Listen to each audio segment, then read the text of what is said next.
Hello, Mechwarriors. Today I'm going to do a review of a match that I had, and I want to show you some of the things that we make mistakes of in match play. And it's situational awareness, and it's also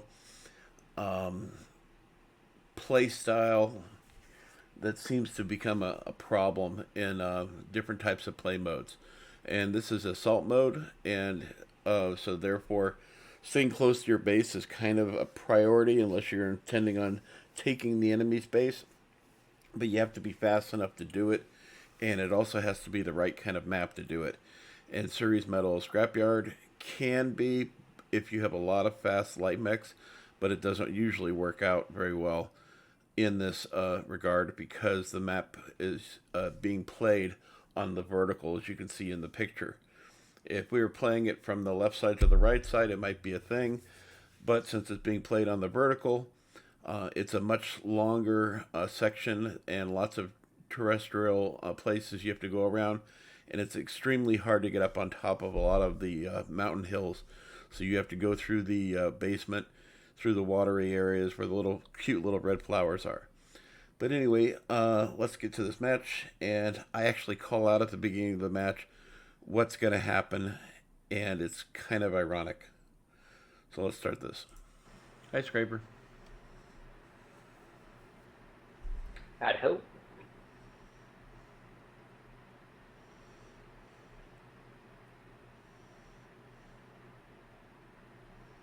Try to be less horrible this match.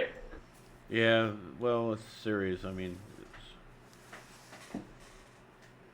you're already going in knowing it's going to be a shit show. Ain't that the truth? Our team's going to run as far away from our base as possible, and we're going to spend half the match trying to get back to it. That's exactly what happens. This is the way. Yes, in Override we trust. Reactor online. Out of water Sensors again. online. Weapons online. So I'm just going to adjust the audio down on this so I can talk over this a little bit better. Now you can see that we're all starting out at the southernmost point of the map on the vertical. So we're starting out at the bottom as predictive because it's always at the bottom where you start, even if it's the other way around.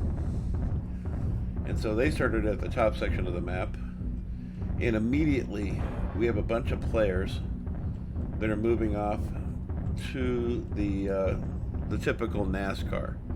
This is just a dark version, essentially, of Canyon Network. Just like Hibernal Rift is like a frozen version of Canyon Network, but it's essentially a very similar principal map to those. The difference is this one has a lot more islands, and it's harder to navigate because a lot of the hills you can't get up on top of very well. Once you get up on top of a hill at Canyon Network or Hibernal, you can stay up on top, going all the way across the map. That's not the case on this map. Yep. You have to go down into valleys and deal with things. So as you can see, I mentioned we're going to make a run for our base, and only two of us, as far as I know, have comms, me and Scrapper. We should probably take a bit of a left turn, guys. There's not going to be anybody over there. So even Scrapper they're on our brings base. it up. You called it. Actually, it was our base, our guy that was attacking their base. Oh wait, we're on their base? Oh. Yeah, their base. Oh, cool. Is being captured. Target spotted. Balls. Target spotted. So now you can see, looking at this, that we already have somebody coming in at Charlie 3 in Bravo 3 area, and he's probably not alone. At least it's going to draw them all there. We got a light mech behind us near Bravo 3.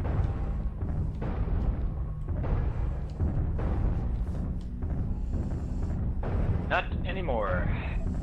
Oh, they got two more. So now they got more people going to our base. Bravo 3 C4 area. Yeah, we're just doing a base trade at this point. New target. So now they've got at least a lance going to our base, and now our guys are turning around Acquired. and trying to get back to. You guys can keep a lock. Our make base. it rain. New target. But now, as we're going back, we have people that are coming. want the We're UAV facing back ran towards out our of- base. Right on I G. am Counter being frag attacked. if you can. We're facing back to our base, and now we have to deal with people on two sides. We have to deal with the people that were going to their base to defend their base, and now we're dealing with the people that are on the way to our base already. So we're being attacked on two flanks, which is a terrible system to do. Acquired. And so I'm trying to help this guy out here, and he's looks like he's overheated. Oh shit, there's it. We're good. I'm trying to help out, but I've already gotten too hot, G. and then I just lost a torso, and now because I lost a torso, I let myself go into shutdown because I knew that as soon as I lost that torso, I was probably gonna burn up inside because I lost half my heat sinks. Now where does Frank go? Kilo, Battlemaster. Mess him up. New target acquired. You got to realize on a clan mech when you lose half of your one side of your mech, that you probably lost also half your heat sinks because you have that XL engine in there. So now I'm being attacked from front and the back. This is the funny part right here. I turn around and there's a stalker just standing there watching me. He wasn't even shut down. He was just like, I'm just going to wait for him to turn around and then I'll kill him.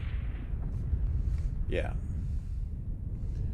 So I did 274 damage because I was basically the smart one telling people in the beginning what was going on. And I should have just stayed in the back, honestly.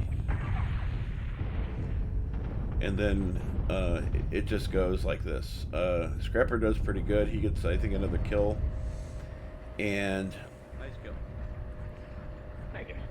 yeah, there he goes. He just got that kill. I think he's going to die right about now or shortly. They're forward. Ah, Yep, there he is. He's dead. he snuck it behind me.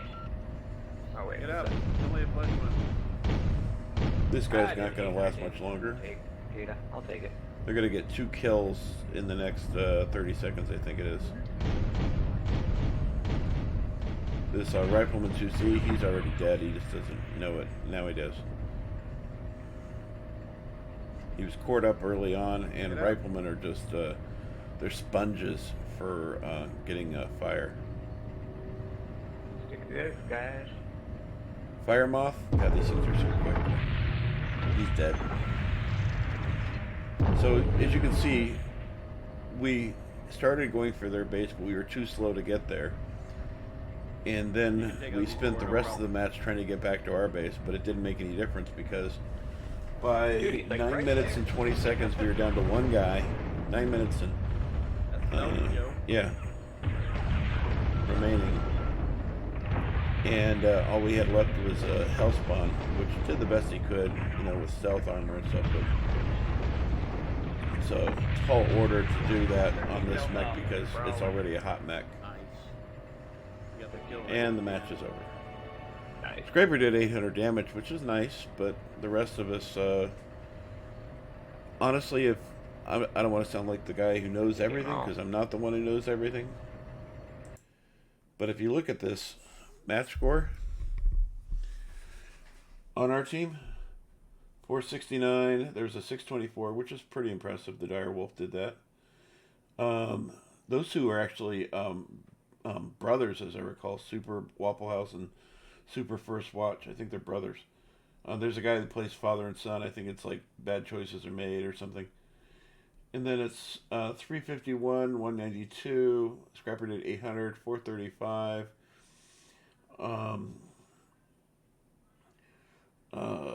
294, 131, 478, 479, 258, and 274.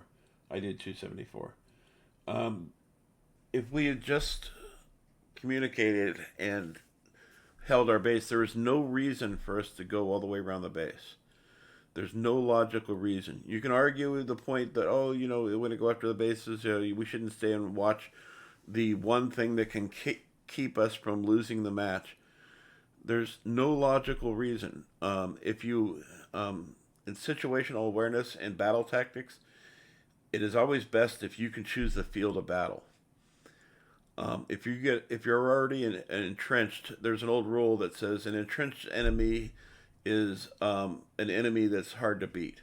And the reason that is because they already dug in. They already know the terrain that they're in. They're choosing the battlefield by making you come to them. And by doing that, they have the advantage. The other team has to cross the open field to get to you. And by doing that, they expose themselves to not one enemy fire, but your entire team's enemy fire. So whenever I see somebody that's crossing the battlefield in open range, I'll call it out like a lot of other people will do. They'll say, Lima's out in the open, or here comes a suicide. Lima, Charlie 4, Lima's coming in. And, that's the thing that happens.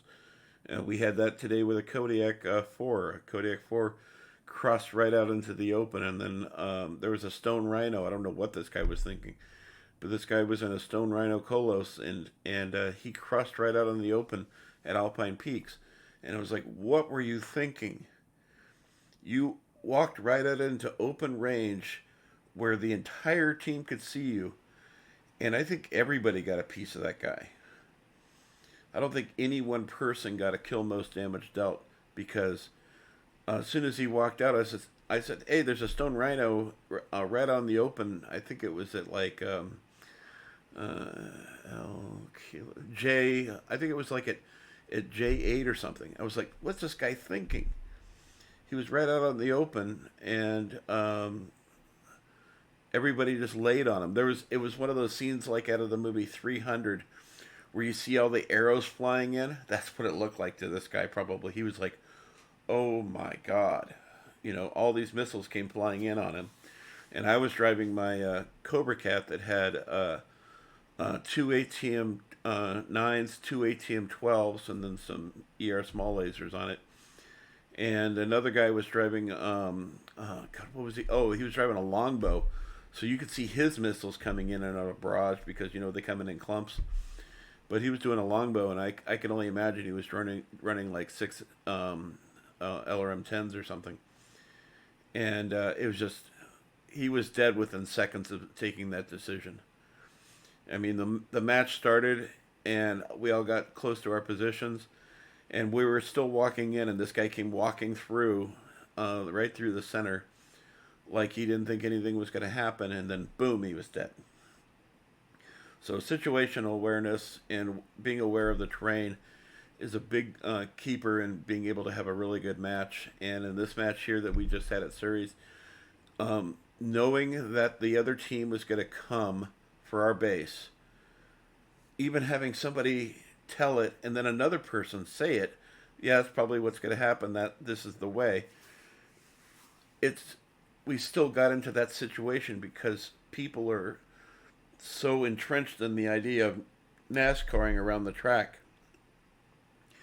And sometimes it's NASCARing to get away from the enemy, and sometimes it's NASCARing to get to the enemy. But if you want to get to the enemy, just go right down the center, or just wait for them to come to you. I do a lot of the 1v1 matches during the events, and better than 80% of the time that I wait for them to come to me, I get the kill. I wait for them to come to me. I see my seismic going off. As soon as they come into view, I do an alpha strike and just do as much possible damage as I can. Or what I've done a few times in some of my mech builds is I wait for them to go past me. So that way I get that prime shot. I had a guy in a Sumner. This guy absolutely devastated me in the match before this match. The next match, I got into a nice little spot at the factory, the mech factory, and I waited for him to come, and he came right through, and I was like, oh, look at that beautiful back. And I unlaunched 6 SRM-6s at him, and he was dead before he even got much more than 20 meters away from me. I totally took out his entire backside, and it was over, because he probably puts about as much armor in the rear as I do, which isn't much. So anyway, yeah, I just wanted to give you this one video to show you that things don't always go as well as planned, and I'm going to show you some other videos here also after this, and you can see all the mistakes.